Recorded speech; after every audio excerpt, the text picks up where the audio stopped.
আমরা সর্বপ্রথম সেই মহিয়ান গরিয়ান সর্বশক্তিমান আল্লাহ পাক রব্বুল ইজ্জত ওয়াল জালালের দরবারে কালিমাতুশ শুকরিয়া আদায় করি যে মহান রব, মহান মালিক আমাকে এবং আপনাদের সকলকে পবিত্র জুমার দিন আল্লাহ তাআলার ঘর মসজিদে আসার ও বসার, আল্লাহর কোরআন থেকে, রসুলের হাদিস থেকে সংক্ষিপ্ত সময়ের পরিসরে সংক্ষিপ্ত আকারে গুরুত্বপূর্ণ কিছু কথা আমলের নিয়তে বলবার এবং শুনবার, এ পর্যন্ত আসার ও বসার যে তৌফিক দিলেন, সেজন্য সেই মহান রবকে রাজি আর খুশি করার উদ্দেশ্যে আকাশ বাতাস মুখরিত করে সুউচ্চ আওয়াজে ইমানি কণ্ঠে আমরা সকলেই কালিমাতুশ শুকরিয়া আদায় করি আলহামদুলিল্লাহ। লক্ষ্য করি দরুদ ও সালাম প্রেরণ করছি মানবতার মুক্তির দিশারি, মানবতার মহান শিক্ষক, উম্মতের কান্ডারি, সরকার দু জাহাঁ রাসূল আকরাম নবী মুহাম্মদুর রাসূলুল্লাহ সাল্লাল্লাহু আলাইহি ওয়াসাল্লামের উপর। উপস্থিত সম্মানিত মুসল্লি ভাইয়েরা, আপনাদের সামনে আল্লাহ পাক রব্বুল আলামিনের পবিত্র কোরআনুল কারীমের সূরাতুল মাউন থেকে তিলাওয়াত করেছি।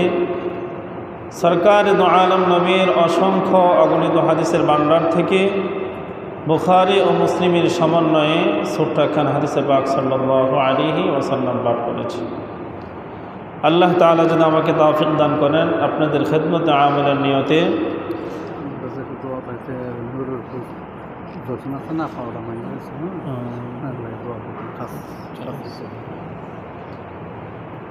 আজকের এই জুমাতে যে বিষয় সম্পর্কে আমরা আলোচনা করব এবং শুনব, আজকের জুমার আলোচনার আলোচ্য বিষয় হচ্ছে নামাজ পড়া সত্ত্বেও মানুষ জাহান্নামে যাবে। নামাজ পড়া সত্ত্বেও এই মানুষগুলো কোথায় যাবে? জাহান্নামে যাবে।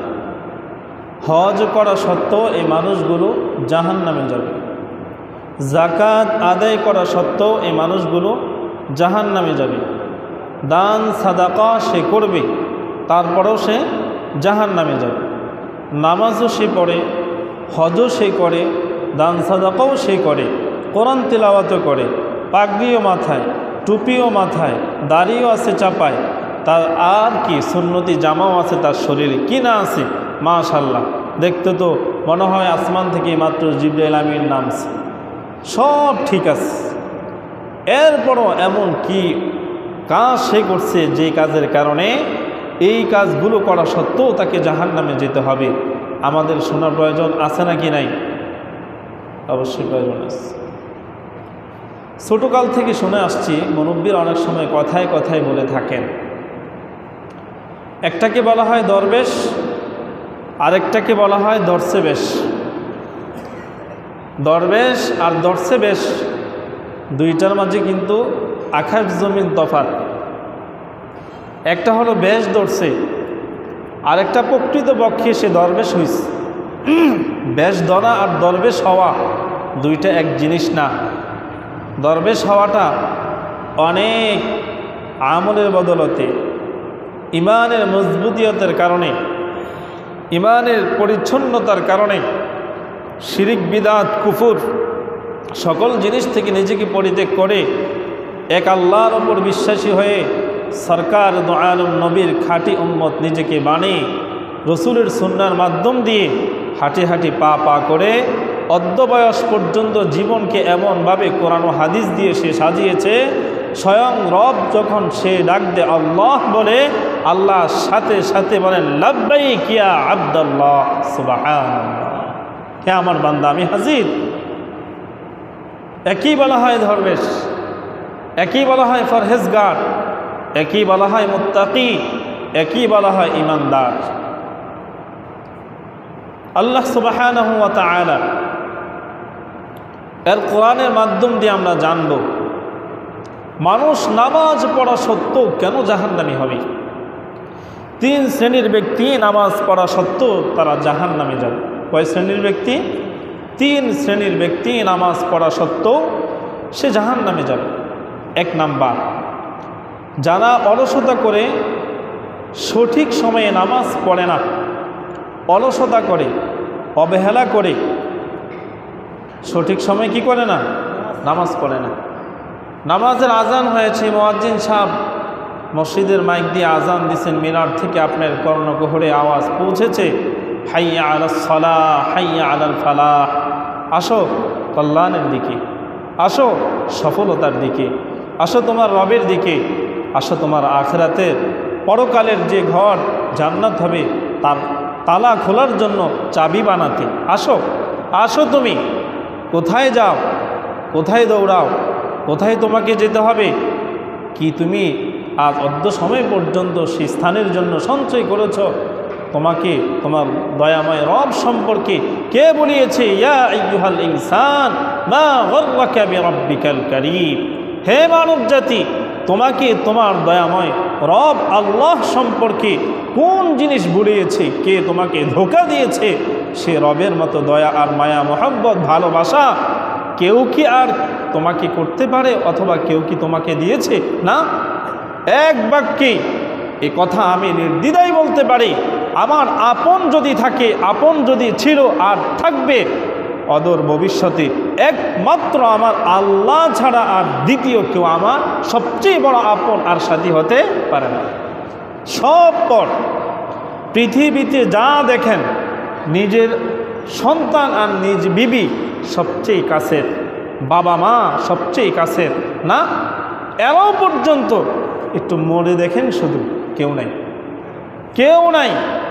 দুনিয়ার সব মানুষ যার যার স্বার্থের জন্য সময় সুযোগ সন্ধানী হিসাবে আপনার কাছ থেকে কিছু সুবিধা ভোগ করে আপনাকে তারা চলে। যখন আপনার দুটো চক্ষু বন্ধ হয়ে যাবে, দেহ খাঁচা থেকে প্রাণ পাখি উড়ে যাবে, তখন এ নিথুর দেহ পড়ে থাকবে, সব মানুষ লাশ লাশ বলবে, নামটা পর্যন্ত ভুলে যাবে। সেদিন আপনার আমার বুঝে আসবে কে আপন আর কে পর। এর আগ মুহূর্ত পর্যন্ত যত মানুষ যত কিছুই বোঝাক আর যত কিছুই নিজে বুঝেন, মন কিন্তু পরিপূর্ণ সাক্ষ্য দিবে না যে আসলে তারা আমার পর। তাহলে মৃত্যুর পরে জিনিসটা বুঝে আমার হবে কি? এটা তো মৃত্যুর আগে আমার বুঝে আসা দরকার। কেউ আমার আপন না, আমার আপন একমাত্র আমার আল্লাহ। সে আল্লাহ কোরআনুল কারীমে এই নামাজকে পরিপূর্ণ শুদ্ধতার সাথে ধৈর্যের সাথে আদায়ের জন্য একবার আর দুইবার না, কোরআনুল কারীমে ৮২ বার আল্লাহ সুবহানাহু ওয়া তাআলা বান্দার বান্দিকে বলছেন আকিমুস সালাহ, আকিমুস সালাহ। ঠিক তদ্রূপ সরকার দু আলম নবী ৬৩ বছর জিন্দিগি তো দাওয়াত দিয়েছেন। সর্বশেষ রসুল যখন দুনিয়া থেকে বিদায় নেবেন, তখনও রসুলের কথা ছিল ওয়ামা মালাকাত আইমানুকুম সালাত সালাত সালাত। রসুলের জীবনের সর্বশেষ কথাও ছিল সালাত, নামাজ নামাজ নামাজ, হে উম্মত নামাজ। তাহলে এই নামাজকে যারা যথাসময়ে অলসতার কারণে পড়ে না, আজান দিয়েছে যাবো আর কি, নামাজ রক্ত হয়েছে পড়বো আর কি, সময়তে চলে যায় নাই, কি হয়েছে পড়বো, জামা দিয়ে পড়তে হবে, এমন কি ঠেকা, জামা দিয়ে পড়তে হবে, না পড়লে কি হবে না? নামাজ যদি না পড়ে কত ধরনের অজুহাতে তার মধ্যে আসতে পারে। এই যে কাল বিলম্ব করে, হেলায় ধুলায়, অলসতা অবহেলায় করে নামাজকে ছেড়ে দিচ্ছেন, এই অলসতার কারণে নামাজ কিন্তু পড়ছেন, নামাজ পড়ছেন ঠিক, কিন্তু অলসতা করে পড়ছেন। কি করে? গুরুত্ব না দিয়ে, গুরুত্বহীনভাবে পড়ছেন। এই নামাজ আল্লাহ তাআলা কবুল করবেন না, হে আল্লাহ তাআলা এই নামাজকে গ্রহণ করবেন না। নামাজি ব্যক্তি যখন নামাজ পড়ে, আল্লাহ সুবহানাহু ওয়া তাআলা কিছু নামাজি ব্যক্তির নামাজকে ফেরেশতাদের মাধ্যমে জান্নাতি রুমাল দিয়া, খুশবুযুক্ত রুমাল দিয়া পেঁচায়া হাদিয়া স্বরূপ এটা আল্লাহর কাছে ওই আরশে আজিমে নিয়ে যান। সুবহানাল্লাহ। আবার কিছু কিছু নামাজকে ফেরেশতারা একটা ময়লাযুক্ত রুমাল দিয়া পেঁচায়া নামাজি ব্যক্তির চেহারার মাঝে ভাবে নিক্ষেপ করে তারা চলে যায়। নাউযুবিল্লাহ। কিছু নামাজি ব্যক্তির নামাজ জান্নাতি রুমাল দিয়া, ঘ্রাণযুক্ত রুমাল দিয়া পেঁচায়া হাদিয়া রবের জন্য নিয়ে যায় আরশে আজিমে। আবারও কিছু মানুষের নামাজ ময়লাযুক্ত রুমাল দিয়ে পেঁচায়া নিক্ষেপ করে জমিনে তার চেহারাতে। তাহলে আমার নামাজ তো জমিনেই থাকে, আরশে আর ওঠে না। আমার এই নামাজে আমার কি হবে? এই নামাজে আমার কি হবে? নামাজ তো পড়ি কিন্তু গুরুত্ব দিয়ে পড়ি না, নামাজ তো পড়ি সহি শুদ্ধ সুন্দর করে পড়ি না।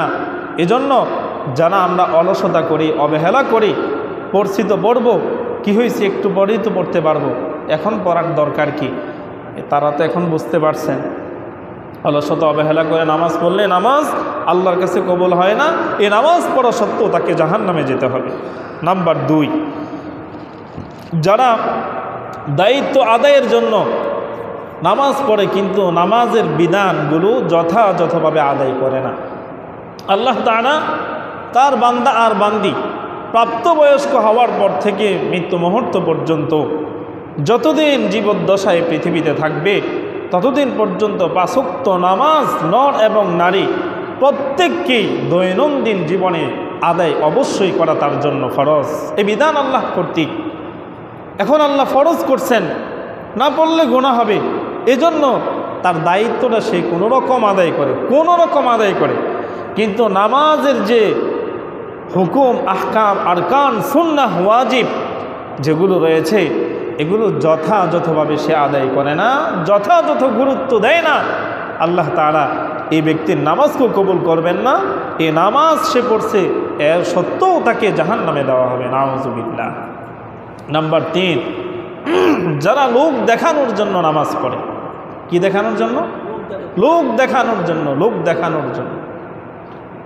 আমার বাবা, আপনার দাদা, আমার দাদা হয়তো এক সময় নামাজ পড়েন নাই, এখন মেয়ে বিবাহ দিছে, বেহিসাব আসছে, অথবা ছেলে বিবাহ করছে, এখন বেহিসাব আসছে, বেহিসাব খুব নামাজি। এখন যদি আমার বাবা নামাজ না পড়ে, মেয়ের বাবা বলবে কি, এটা কেমন মেয়ে আমার, খাটাইস, বুড়ো হয়ে গেছে, দাড়ি সাদা হয়ে গেছে, হাত পাও সব নিঃশক্তির পর্যায়ে চলে গেছে, এক পাও কবরে তার, এখনো পর্যন্ত সে নামাজ পড়ে না, তার মতো খাটাস আর কে হইতে পারে? কত বড় জঘন্যতম একটা ব্যক্তি, এখনো সে নামাজ পড়ে না। বেহিসাব কি বলবে? বেহিসাবকে খুশি করার জন্য, বেহিসাবের মুখ থেকে নিজেকে নিন্দা যাতে প্রকাশ না করে, নিন্দিত ব্যক্তি না হন, সেজন্য অনেকে নামাজ পড়ে নাই, এজন্য নামাজ পড়ে। কোথাও গেছে কোনো অনুষ্ঠানে, সাথী সঙ্গী সবাই সহপাঠে নামাজ পড়ছে, আমি একজনও যদি নামাজ না পড়ে সবাই কি বলবে? সবার দেখা দেখি মুসল্লি সাজছে, কিন্তু আসলে প্রকৃতপক্ষে তার উপর নামাজ ফরজ। এটা তার যে একটা দায়িত্ব, এটা হক, এটার বদলে পরকালে তার জন্য জান্নাত অপেক্ষা করছে। তার নামাজ দিয়ে সে তার ঘর পরকাল জান্নাতকে সজ্জিত করবে, এটা তার মনে চায় না, এটা তার বিবেকে সাড়া দেয় না, এই জিনিসটা তার এই হৃদয়ের মাঝে এই অনুভূতি আসে না, এই চেতনা শক্তি আজও পর্যন্ত তার ভিতরে জাগে না। যে বিবেক আল্লাহ সম্পর্কে ভাবায় না, যে দিল আল্লাহ সম্পর্কে কাঁদায় না, যে চক্ষু আল্লাহর জাহান্নাম সম্পর্কে অস্ত্রসিক্ত হয় না, এ চক্ষু তো চক্ষু না, এ দিল তো দিল না, এ বিবেক তো বিবেকই না। আল্লাহর দেওয়া নিয়ামত দিয়া আল্লাহকেই চিনি না, আল্লাহর দেওয়া যন্ত্র দিয়া আল্লাহকেই সময় দিতে পারি না, এর চাইতে বড় অকৃতজ্ঞ নিমক হারাম আর কি হতে পারে? আল্লাহ তাআলা বলেন, ওয়াকালিলুম মিন ইবাদিয়াশ শাকুর, বান্দারে মানব জাতির সবচেয়ে বড় অকৃতজ্ঞ নিমক হারাম, এদের মতো অকৃতজ্ঞ আর কেউ হতে পারে না, আর কেউ হতে পারে না। আপনার আমার মাথা থেকে নিয়ে পাও পর্যন্ত আপাদা মস্তকের দিকে লক্ষ্য করে দেখেন কত সুন্দর পরিপাটি করে এই একটা মেশিন, একটা যন্ত্র আল্লাহ তাআলা কত সুন্দর করে বানিয়েছেন। পৃথিবীতে বহু যন্ত্র, বহু জিনিস মানুষ আবিষ্কার করছে, আল্লাহর সৃজিত সৃষ্টির যন্ত্রের মতো কোনো বান্দার সৃষ্টি কখনো হতে পারে না। যে কথা আল্লাহ সুবহানাহু ওয়া তাআলা কুরআনুল কারীমের সূরা ৩ মাঝে বলছেন, লাকাদ খালাকনাল ইনসানা ফি আহসানি তাকওয়িম, আমি সবচেয়ে সুন্দর করে যেই মাখলুককে বানিয়েছি, যেই যন্ত্র বানিয়েছি, এটা একমাত্র হলো মানব জাতি, তাদের মতো এত সুন্দর করে আর কোনো জিনিসকে আমি আল্লাহ বানাই নাই। সুবহানাল্লাহ। হয়তো কারো চামড়া সাদা, আর না হয় কারো কালো, কেউ উচ্চ বংশের, কেউ নিম্ন বংশের, তাতে কিছু আসে যায় না। আল্লাহ রসুল সরকার দু আলম নবী হাদিসে কুদসিতে বলেন, ইদা মাতাল ইনসান ইনকাতা আমালুহু ইল্লা মিন সালাসাতিন মিন সাদকাতিন জারিয়াতিন আও ইলমিন ইউনতাফাউ বিহি। মানুষ যখন মৃত্যুবরণ করেন, মানুষের তিনটা জিনিস ব্যতীত পৃথিবীর সকল জিনিসের দরজা বন্ধ হয়ে যায়। এই তিনটা জিনিস করার জন্য ওই সমস্ত মানুষগুলোর পক্ষে সম্ভব হবে কারা?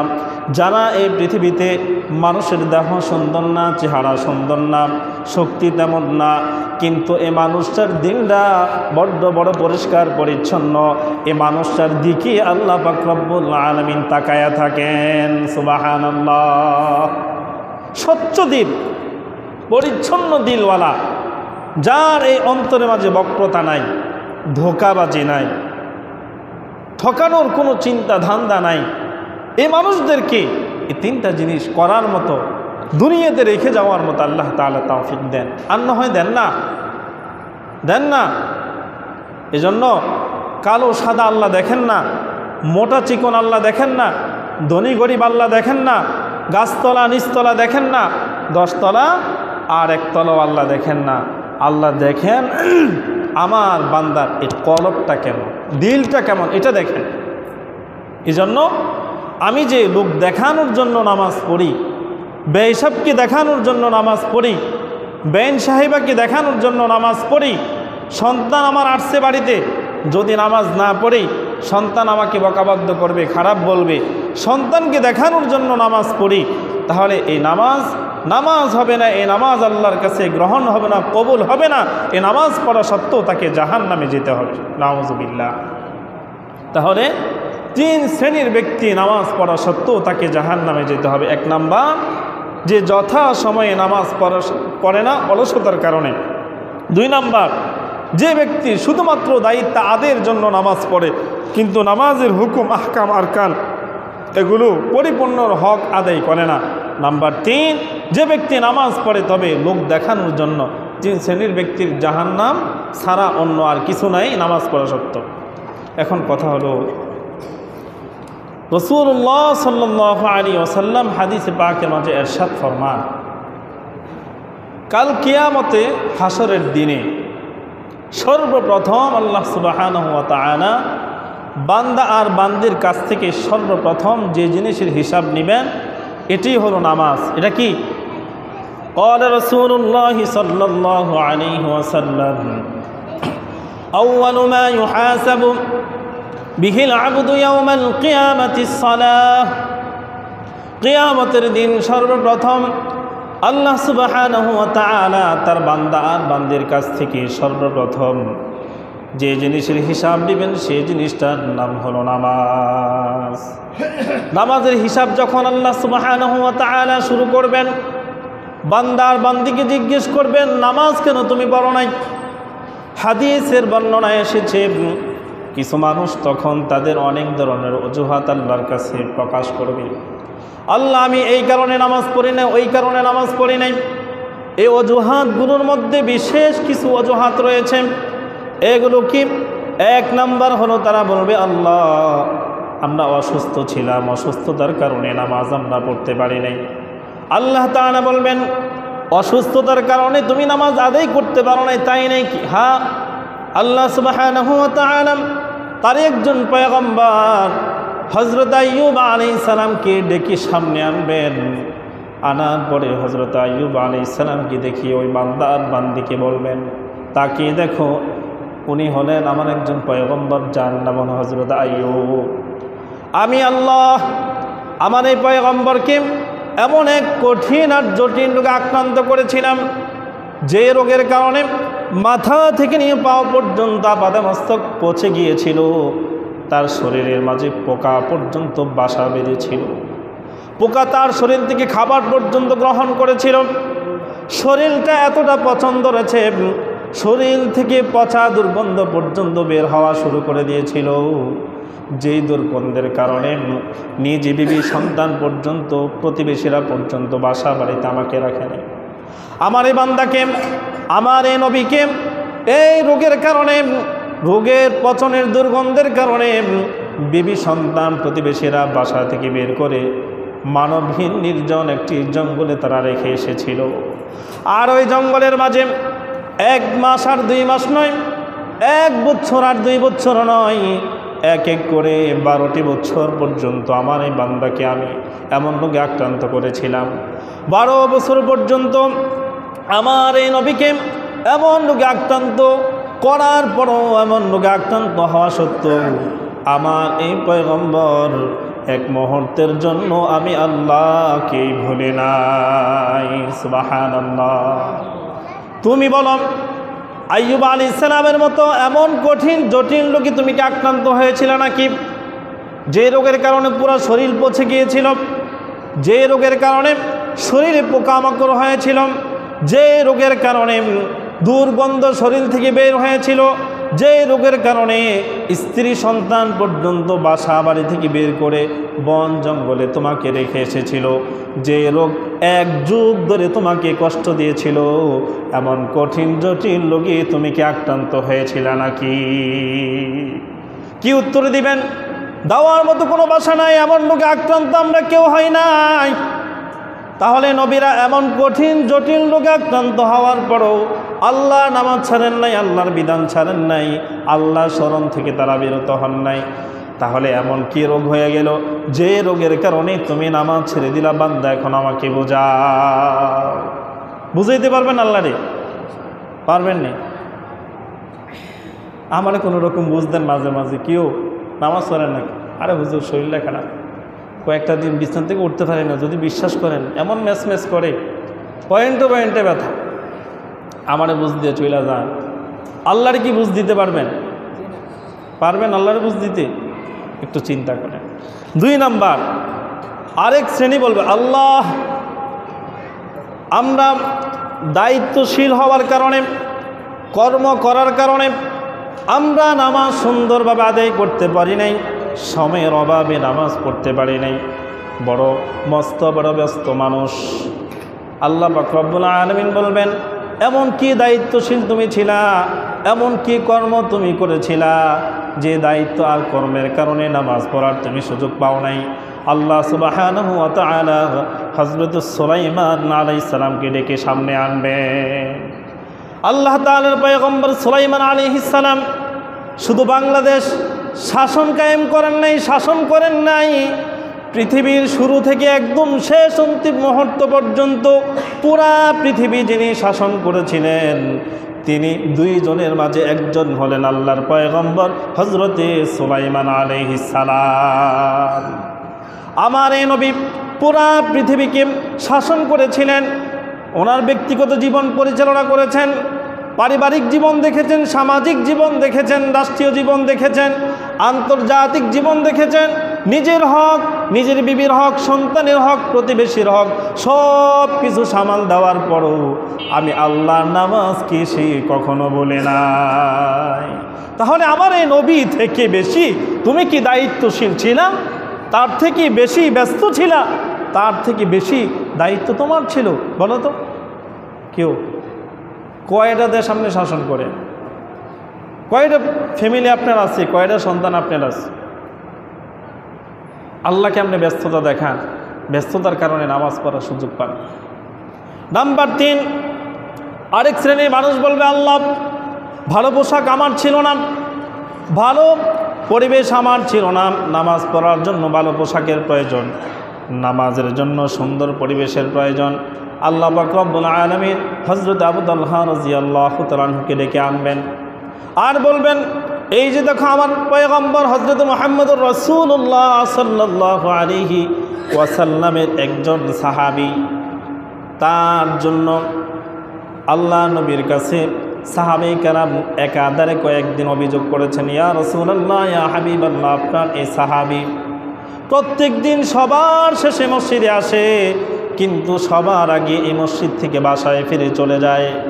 আল্লাহ রসুল বললেন, তাই নাকি? হ্যাঁ, 1 দিন 2 দিন 3 দিন পর আপনার আমার নবী ওই অভিযোগ দেওয়া সাহাবীদেরকে নিয়ে হযরত আবু তালহা রাদিয়াল্লাহু তাআলা আনহুর বাড়ির দিকে রওনা দিলেন। আবু তালহা রাদিয়াল্লাহু তাআলা আনহুকে খোঁজার জন্য যখন তার বাড়িতে গেলেন, আল্লাহ রসুল সামনে কয়েকটা খেজুর গাছ ব্যতীত আর কিছুই দেখেন না। এখানে দাঁড়িয়ে দাঁড়িয়ে আল্লাহ রসুল ডাকতে লাগলেন, ইয়া আবা তালহা, হে আবু তালহা তুমি কোথায়? একবার দুইবার ডাকার পরে হযরত আবু তালহা উনি ডাকে সারা দিনের লাব্বাইক ইয়া রাসূলুল্লাহ। আল্লাহ রসুল সাল্লাল্লাহু আলাইহি ওয়াসাল্লাম আওয়াজ শুনলেন, কিন্তু হযরতে আবু তালহা রাদিয়াল্লাহু তাআলাকে দেখেন না। কিছুক্ষণ পরেই দেখেন একটা গর্ত থেকে হযরত আবু তালহা রাদিয়াল্লাহু তাআলা উঠতেছেন। ওঠার পর রসুলের সামনে দাঁড়াইলেন। ওনার নাভি থেকে নিয়ে হাঁটুর নিচ পর্যন্ত একটা কাপড়ের টুকরা দ্বারা ঢাকা, পুরা শরীর আর কোনো কাপড় নাই, থরথর করে কাঁপতেছে। রসুল কথা জিজ্ঞেস করেন, দুইটা ঠোঁট পর্যন্ত কাঁপতেছে সুন্দরভাবে, ভয়ের কারণে উনি কথার উত্তর পর্যন্ত দিতে পারেন না। আল্লাহর হাবিব জিজ্ঞেস করলেন, আবু তালহা এমনভাবে কাঁপতেছে কেন? আল্লাহ নবীর সাহাবী বললেন, ইয়া রাসূলুল্লাহ, ইয়া হাবিবাল্লাহ, আমি আশ্চর্য হয়েছি, আমার মতো নগণ্য একজন সাহাবীকে খোঁজার জন্য আপনি আমার বাড়ি পর্যন্ত এসেছেন। আমার তো ভয় শুরু হয়ে গেছে, এমন কি জঘন্য অন্যায় আমি করেছি যার জন্য আপনি আমার বাড়ি পর্যন্ত এসেছেন? আল্লাহর হাবিব বললেন, হ্যাঁ, অন্যায় তো তুমি করেছ, তোমার নামে অভিযোগ পর্যন্ত এসেছে। সবার শেষে তুমি মসজিদে যাও, সবার আগে মসজিদ থেকে ফিরে তুমি বাসায় চলে আসো। কারণ কি? তখন হযরত আবু তালহা রাদিয়াল্লাহু তাআলা দুটো চোখের পানি ছেড়ে দিয়ে বলতে লাগলেন, ইয়া রাসূলুল্লাহ, ইয়া হাবিবাল্লাহ, নবী গো, তাকায়া দেখেন আমার নাভি থেকে হাঁটুর নিচ পর্যন্ত একটা টুকরা কাপড় আছে। এই একটা টুকরা কাপড় ব্যতীত আমি আবু তালহার আর দ্বিতীয় কোনো কাপড় আমার এবং আমার বিবির জন্য অবশিষ্ট নাই।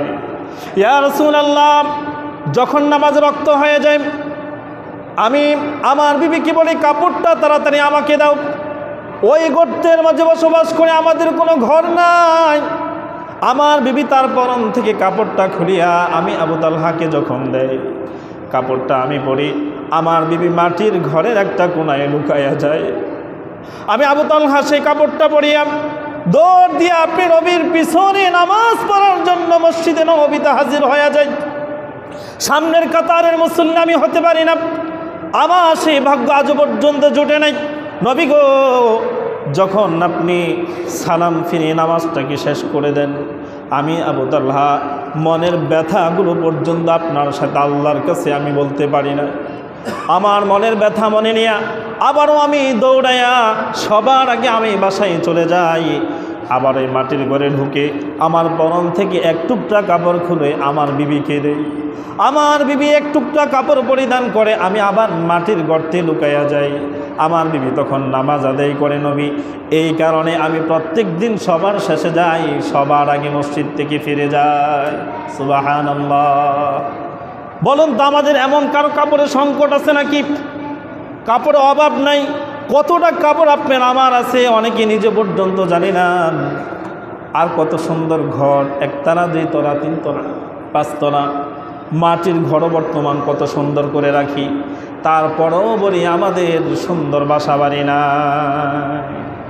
তাদের সুন্দর বাসা বাড়ি ছিল না, সুন্দর কাপড় ছিল না, কিন্তু সুন্দর ঈমান তাদের ছিল। যেই কারণে মসজিদ ছিল খেজুর গাছের ছাউনিওয়ালা, ছাদ ছিল খেজুর গাছের পাতা দিয়া, পাশের বেড়া পর্যন্ত ছিল খেজুর গাছের পাতা দিয়া। যখন সেজদায় তারা ঝুঁকত আর তাদের সেজদার কারণে জমিনটা পর্যন্ত থরথর করে কাঁপত। যখন তারা রুকু যেত জমিন পর্যন্ত তাদের সাথে কাঁপত। যখন তারা অস্ত্র শিখত হতো নামাজের মাঝে ক্রন্দন করত, জমিন পর্যন্ত তাদের সাথে ক্রন্দন করত। আজকে মসজিদ বড় পাকা, বড় সজ্জিত, সুন্দর, কিন্তু মুসল্লি বড়ই হলো কাঁচা, ঈমান তাদের পাকা না। মুসল্লি বড় কাঁচা, মসজিদ বড় পাকা। মসজিদ অনেক শক্তিশালী, অনেক মজবুত, কিন্তু নামাজি মুসল্লি অনেক দুর্বল। ফ্যান চলে, এসি চলে, এয়ার কন্ডিশন, তারপরও গরম, তারপরও নামাজি মন নাই। ফ্যান ছিল না, এসি ছিল না, এয়ার কন্ডিশনের কোনো ব্যবস্থা নাই। নিচে পর্যন্ত এক বর্ণনায় আসছে, হযরত আবু হুরায়রা রাদিয়াল্লাহু তাআলা আনহু বলেন, একদিন নামাজ পড়তে গেছি, নিচে পর্যন্ত বিছানা নাই। যখন মাত্র সেজদায় আমরা গেছি তখন এই বৃষ্টি পড়া শুরু হয়েছে। ওই খেজুর গাছের পাতা ছাউনির ফাঁক দিয়া top top top top top top করে সেজদার জায়গায় যখন বৃষ্টির পানি পড়ে, জায়গাটা কাদা হয়ে গেছে, প্যাক হয়ে গেছে, তার মাঝে এত জোরে জাতা দিয়া কপালটাকে লাগাইয়া দিছি। আল্লাহকে বলছে, আল্লাহ তুমি সাক্ষী থাকো, যে কোনো অবস্থায় রাখো, যে কোনো অবস্থায় তুমি আমাকে নাও, আমার এই কপালটা তুমি আল্লাহ ব্যতীত অন্য কারো কদমে কোনো দিন লুটাইয়া দিব না। সুবহানাল্লাহ। তারা সেই কাদা মাটিতে কপাল ঠাইসা লাগাইছে, আল্লাহ এই উসিলা যদি আমাকে মাফ করে দেয়। এত সুন্দর টাইলস, এরপর আছে নাকি নাই? আর ইমাম মুয়াজ্জিনের, আর বাবারে সাক্ষী শুদ্ধ টানতে মাঝে মাঝে কি করেন, কই থাকেন। কিন্তু দেখেন রাসূলুল্লাহ সাল্লাল্লাহু আলাইহি ওয়াসাল্লাম বলেন, আল্লাহর ঘর থেকে যে সরিষা পরিমাণ ময়লা ভিতর থেকে বাহিরে ফেলে দিল, ওই ব্যক্তিটা তার নিজ দিল থেকে হাতি সম পরিমাণ ময়লা পরিষ্কার করে ফেলল। সুবহানাল্লাহ। যে ব্যক্তি আল্লাহর ঘর পরিষ্কার করে, স্বয়ং আরশের মালিক আল্লাহ তার দিল পরিষ্কার করেন, তাহলে মসজিদের ইমামের চাইতে মুয়াজ্জিনের দাম কিন্তু অনেক বেশি। পদ আমার বড়, আমার চাইতে সম্মানী কিন্তু মুয়াজ্জিন বেশি। হাসরের ময়দানে সবার চাইতে গর্দান যার উঁচু থাকবে সে হলো মুয়াজ্জিন। সবাই জিজ্ঞেস করবে, আল্লাহ এই উঁচু গর্দান বিশিষ্ট ব্যক্তিকে? তখন সবাইকে আল্লাহ তাআলা বলবেন, উনি হলেন ওই ব্যক্তি যিনি দুনিয়ার ময়দানে 5 ওয়াক্ত নামাজের সময় তোমাদেরকে ডেকেছিল, হাইয়া আলাস সালাহ হাইয়া আলাল ফালাহ, আসো কল্যাণের দিকে, আসো কামিয়াবের দিকে। এই সেই ব্যক্তি যার নাম ছিল মুয়াজ্জিন। 5 ওয়াক্তের নামাজ ছিল, 10 ওয়াক্ত দমকাইছ, এডি হেডা এই সান্দুয়াজ কি জায়গায়, এখন কি করবা? আরে পুরো কপাল, সেদিন হাতে পায়ে ধরে মাপ সৈনিকের ক্ষমা হইব আর সুযোগ। তাহলে 4 নাম্বার, কিছু মানুষ বলবে, আল্লাহ মহিলারা, আমার স্বামী বড় খারাপ ছিল, তার নির্যাতনের কারণে সে নামাজ পড়া, পর্দা করা, সঠিকভাবে চলা এটা পছন্দ করতো না, এই কারণে আমি নামাজ পড়তে পারিনি। আল্লাহ তাআলা ফেরাউনের স্ত্রী বিবি আসিয়াকে সামনে আনবেন, আনার পরে জিজ্ঞেস করবেন, তোমার স্বামী তো মুসলিম ছিল, সে তো ফেরাউনের স্ত্রী ছিল, ফেরাউনের ঘরে থাকা সত্ত্বেও নামাজ সে ছাড়ে নাই, ফেরাউনের ঘরে থাকা সত্ত্বেও আল্লাহকে ভুলে নাই, ফেরাউনের নির্যাতন করা সত্ত্বেও সে আল্লাহকে ভুলে নাই, তোমার স্বামী কি ফেরাউন থেকেও বড় জালেম ছিল নাকি? এক বর্ণনায় আসছে, ফেরাউন তার স্ত্রী বিবি আসিয়াকে কেমন কষ্ট দিয়েছেন, কেন এক আল্লাহকে স্বীকার করে আল্লাহ সালাত সে কায়েম করে। এক হাদিসে বর্ণনায় আসছে, ফেরাউন যখন বারবার তার বিবিকে বারণ করে আল্লাহর জিকির থেকে, নামাজ থেকে, এক আল্লাহ স্বীকার করা থেকে, সে যখন এক আল্লাহকে বলে নাম, নবীকেও বলে নাম, তখন তার একজন সবচেয়ে বড় ডান হাত যে ছিল সে তাকে পরামর্শ দিল, ফেরাউন ও বাদশাহ সাহেব একটা কাজ করেন, আপনার ঘরের বিবি যদি আপনাকে না মানে, ঘরের বিবি যদি আপনাকে রব না মানে, খোদা না মানে, মানুষ অন্য কীভাবে মানবে? আপনি তাকে দৃষ্টান্তমূলক একটা শাস্তি দিয়া দেন, যে শাস্তি দেখার পর মানুষ আর কোনো দিন এক আল্লাহর দিকে দাবিত হবে না, আল্লাহকেও তারা ডাকবে না। তখন বলল, কি করা যায়? আগে মানুষ আপনি জমা করেন, তারপর আপনার স্ত্রীকে আনেন, আমি পরামর্শ দিচ্ছি। ফেরাউন বলল, ঠিক আছে, লোকজন জমা করো। এলান করা হলো, অনেক মানুষ জমায়েত হলো, সকলের সামনে তার স্ত্রীকে ডাকা হলো। ডাকার পরে তার পরামর্শদাতা বলল, 1 নাম্বার হলো আপনার বিবিকে সবার সামনে মাটিতে চিৎ করে শয়ন করাইয়া দেন। হ্যাঁ, দেওয়া হলো। তারপরে বলল, তার ডান হাতে একটা প্যারাক মারে দেন, হাতের তালুর মাঝে। ডান হাতের তালুতে একটা প্যারাক মারা হলো, বাম হাতের তালুতে একটা প্যারাক মারা হলো। ডান হাতে মারার পরে জিজ্ঞাসা করতেছে, তোমার যে এক আল্লাহ, সে আল্লাহ থেকে ঈমান সরিয়ে নাও, সে আল্লাহকে ভুলে যাও, তোমার স্বামী সবচেয়ে বড় খোদা, তাকে তুমি বিশ্বাস করে নাও। বিবি আসিয়া তখন বলছে, স্বামী আমার মতো মানুষ, আমার মতো সৃষ্টি কোনোদিন স্রষ্টা হতে পারে না। এটা আমার বিবেক বলে, এটা আমার ঈমান বলে। সে যেমন সৃষ্টি, আমিও তেমন সৃষ্টি কোনোদিন স্রষ্টা হতে পারে না। অতএব আমি সাক্ষ্য দিচ্ছি, একমাত্র মাবুদ যদি থাকে তিনি হলেন লা ইলাহা ইল্লাল্লাহ, লা ইলাহা ইল্লাল্লাহ। এই কথা যখন বললাম, বাম হাতে আরেকটা প্যারাক মানে দিলাম। আবারও প্রথমবারের মতো তাকে বলল, ঈমান তুমি সরিয়ে নাও। যখন অসম্মতি জানালেন, তখন বাম পায়ের মাঝে আরেকটা প্যারাক মারল। আবারও যখন জিজ্ঞেস করলো, বলল না আমি আল্লাহর উপর ঈমান আছে আমার। আবারও ডান পায়ের মাঝে আরেকটা প্যারাক মেরে দিল। সর্বশেষ 4 অঙ্গের মাঝে 4টা মারার পরে বিবি আসিয়াকে যখন আমারও জিজ্ঞেস করে, এক আল্লাহকে অস্বীকার করো, তখন তিনি বলছেন, আমি জীবন দিব ঈমান কখনোই আমি দিতে পারি না। এই কথা যখন বলছেন, হাদিসের বর্ণনায় আসছে, নির্হৃদয় প্রচণ্ড জালেমরা নিজ বিবি ফেরাউন নিজ হাত দিয়া তার নাভির মাঝে 5ম নাম্বার সে প্যারাকটা বসায় দিল। আরে এমন মুহূর্তে তার একই কথা, লা ইলাহা ইল্লাল্লাহ, এক আল্লাহরে ভুলে নাই, নামাজ তারা ছাড়ে নাই। এমন নির্যাতিত কোনো স্বামী তো আজ ঘরে নাই। এরপরও তারা সেদিন আল্লাহকে বলবে, আল্লাহ স্বামী খারাপ ছিল এই কারণে নামাজ পড়তে পারিনি। বলেন তো, তাদেরকে যখন ডেকে সামনে হাজির করে এ সম্মতি নেওয়া হবে, উত্তর দেওয়ার মতো কোনো রাস্তা থাকবে? থাকবে না। তো কী করবে? এরপরে বিপদের সময় আরেকজন বলবে, আল্লাহ কত বিপদ আপদ আপনি আমাকে দিয়ে রাখছেন, এই বিপদ আপদ সরাইতে সরাইতে তো জীবন শেষ, নামাজের সময়। তখন আল্লাহ তাআলা বলবেন, হযরত ইউনূস আলাইহিস সালামের চাইতে বড় বিপদে পড়ছিল তুমি। ইউনূস আলাইহিস সালাম 3 দিন 3 রাত্র পানির অন্ধকার, রাত্রের অন্ধকার, 3 অন্ধকার। কয় অন্ধকার? পানির অন্ধকার, রাত্রের অন্ধকার, মাছের পেটের অন্ধকার, 3 অন্ধকারের মধ্যে সে ছিল। সেখানে থাকা সত্ত্বেও সে আমি আল্লাহকে ভুলে নাই, আমার সালাতকেও সে ভুলে নাই। তুমি এমন কি বিপদে পড়ছো? ইউনূস আলাইহিস সালামের চাইতে বড় বিপদে ছিলা। কি বলবেন? আছে কিছু? তখন কেউ বলবে সাংসারিক জীবনে খুব ব্যস্ত ছিলাম। তখন আল্লাহ তাআলা বলবেন, হযরতে ফাতিমাতুজ জোহরা রাদিয়াল্লাহু তাআলা আনহা, রাসূলের কন্যা, কাজ করতে করতে 2 হাতে দাগ পড়ে গেছে। পানির কলসি টানতে টানতে এই কোমরে দাগ পড়ে গেছে। রুটি বানাইতে বানাইতে এই হাতে তালুর মাঝে ফোসকা পড়ে গেছে।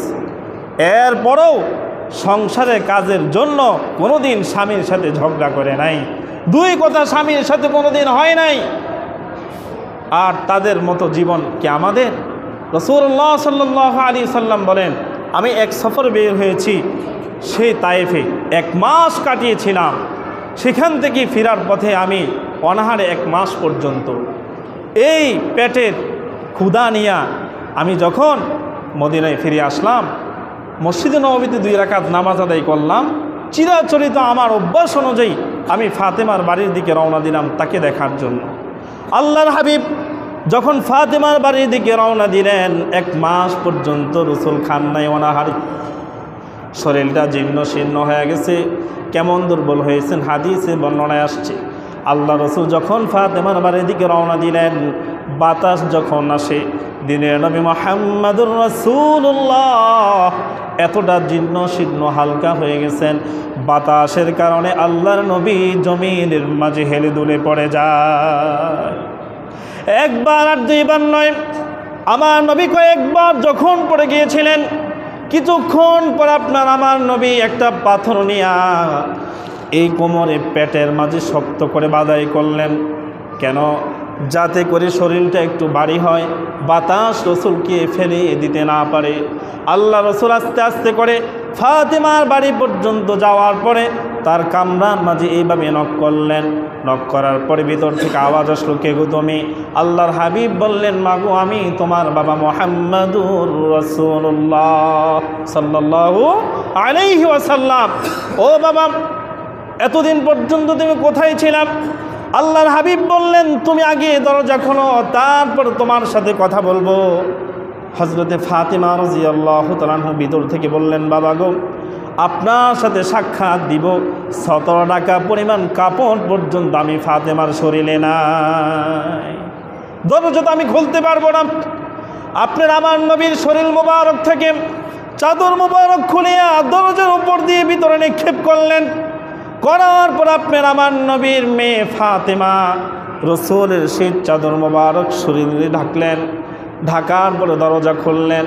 খোলার পরে আল্লাহর নবী ফাতেমাকে জড়াইয়া ধরলেন, ফাতেমা রসুলকে জড়াইয়া ধরলেন, কাঁদা শুরু করছেন। এক পর্যায়ে আপনার আমার নবী বলেন, মাগো ঘরে যদি খাবারের কিছু থাকে আমি বাবা মোহাম্মদকে কিছু তাড়াতাড়ি দাও।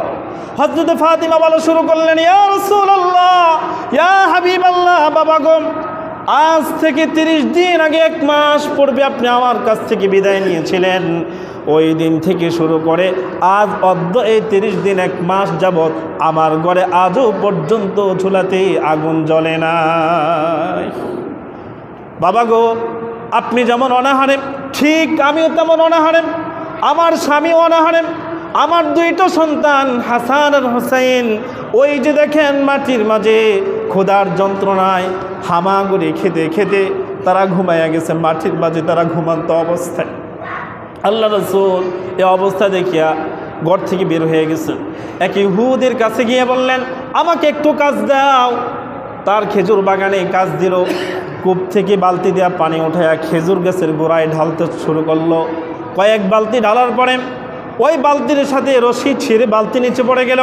ইহুদির বাচ্চা আপনার আমার নবীর এই সুন্দর পবিত্র গাল মোবারকে 2টা থাপ্পড় লাগাই দিল। রসুল নিজে ক্ষুধার্ত, তার মেয়ের পরিবার পর্যন্ত ক্ষুধার্ত। তাদের মুখে কিছু দেওয়ার জন্য ইহুদির বাগানে কাজ করতে গেলেন। পানি উঠাইতে গিয়া বালতির মাঝে বাঁধা রশি ছিঁড়ে গেল। এ অন্যায়ের কারণে রসুলের গাল মোবারকে সে থাপ্পড় দিয়া দিল। তারপর আপনার আমার নবী ঝগড়া করে নাই, তাকে ঘুষি মারে নাই, তর্ক তার সাথে লাগে নাই। আপনার আমার নবী বলছে, আল্লাহ তোমাকে ক্ষমা করুক, আল্লাহ তোমাকে বুঝদান করুক, আল্লাহ তোমাকে হেদায়াত দান করুক। এতক্ষণ যাবৎ যে পরিমাণ কাজ করছি কাজের সমপরিমাণ আমার পারিশ্রমিক দিয়া দাও। কাজের পারিশ্রমিক হিসাবে তাকে 60টা খেজুর দিল। কয়টা? 60টা খেজুর দেওয়ার পরে 60টা খেজুর থেকে রসুল নিজে খাইলেন, ওনার মেয়েকে খাওয়াইলেন, মেয়ের স্বামীকে খাওয়াইলেন, 2 নাতিকে খাওয়াইলেন। আরও একটা অবশিষ্ট খেজুর এখান থেকে আল্লাহ রাস্তায় আল্লাহর হাবিব দান করে দিলেন। সুবহানাল্লাহ। 1 মাস না খায়া স্বল্প কামাইয়ের মাঝে আবারও টর্চার, এরপরে তার থেকে আবারও দান। কি মনে করছেন? আর আমাদের অডাল সম্পত্তি থাকা সত্ত্বেও যদি বলা হয় কিছু দেন, আরে আমার কি আছে নাকি? কি আছে? আমার বেলে আছে, আমার চেয়ে কত বড় লোক আছে, এমন আমরা বলি কি বলি না? এজন্য আল্লাহ পাক রব্বুল আলামিন বলবেন, তোমরা নামাজ কেন পড়ো নাই, তোমরা মানুষকে দান কেন করো নাই? সেদিন বলবেন, আল্লাহ মনে করছি নামাজ পড়ে আর কি হবে, দান করলে তো আমি অভাবগ্রস্ত হয়ে যাবে, এই ভয়ে দান করি নাই, আর নামাজকে বিশ্বাস করি নাই, এই কারণে ছেড়ে দিয়েছি। এই ধরনের অজুহাত যখন আপনি আল্লাহর কাছে প্রকাশ করবেন, একটাও কি গ্রহণীয়, একটাও যুক্তিসঙ্গত, একটাও না, তাহলে আল্লাহর কাছে কি অজুহাত নিয়ে যাবেন বলেন? আমি আপনাদেরকে প্রত্যেক জুমাতে বিষয়ভিত্তিক কিছু কথা হেদায়েতের নিয়তে বোঝানোর চেষ্টা করি। এটা আওয়াজ না, এটা উপদেশ। এখান থেকে চরম শিক্ষা নেওয়া, বাস্তব জীবনে বাস্তব আমলে রূপ দেওয়া, রসুলের পাক্কা আশেক হওয়া, রসুলের তরিকা অনুযায়ী জীবনকে গঠন করা। এক আল্লাহ আমার সৃষ্টিকর্তা, তিনি আমার ভরসা, তার উপরে আমার সকল কিছুর ভরসা, একমাত্র উনি আমার সঙ্গী, উনি আমার আপন, দুনিয়া আখেরাত কোনোই জাহানে উনি ব্যতীত আমার কোনো নাই উপায়, নাই কোনো ভরসা। আর আপনি কি আমাকে যিনি সুপারিশ করবেন, আপনার আমার সর্বশ্রেষ্ঠ নেতা নবী মুহাম্মদুর রাসূলুল্লাহ, তিনি ব্যতীত শাফাত করার মতো আর দ্বিতীয় কেউ নাই। তাহলে এক আল্লাহ, দ্বিতীয় রসুল, এই 2 জিনিস আমার জীবনের সবচেয়ে বড় আপন। আর পৃথিবীতে থাকতে গেলে আল্লাহর কোরআন, রসুলের হাদিস, 2 জিনিসকে আঁকড়ে ধরতে হবে। তাহলে জীবনে সফলতা, পরকালে মুক্তির আশা আপনি আমি করতে পারি। আর যদি আল্লাহকে বিশ্বাস না করি, রসুলের তরিকা না ধরি, কোরআন না শিখি, হাদিস না পড়ি, তদ অনুযায়ী আমল না করি, রেলগাড়ি চলছে তো চলছে, পাত হলো দুইটা, একটা যদি সরিয়ে ফেলি এই রেলগাড়ি যেমন তার গন্তব্যস্থলে পৌঁছানো কখনো তার সম্ভব হবে না। কেউ কোরআন মানে হাদিস মানে না, কেউ হাদিস মানে কোরআন মানে না, তার এই জীবন নামক গাড়িটাও সে জান্নাতে পৌঁছা কখনো সম্ভব হতে পারে না। তাহলে কোরআনও শিখতে হবে, হাদিসও শিখতে হবে, আল্লাহকেও মানতে হবে, রসুলকেও মানতে হবে। দিন দুনিয়ার সকল সমস্যা বিপদ আপদের মাঝে এক আল্লাহর বিধান আপনাকে আমাকে অবশ্যই পালন করতে হবে। করবেন তো ইনশাআল্লাহ? করবেন তো ইনশাআল্লাহ? আল্লাহ পাক রব্বুল আলামিন সবাইকে পাঁচ ওয়াক্ত নামাজ সময় মতো গুরুত্ব সহকারে আদায় করবার মতো তৌফিক দেন, বলেন আমিন। ওয়া আখির দাওয়ানা আলহামদুলিল্লাহি রাব্বিল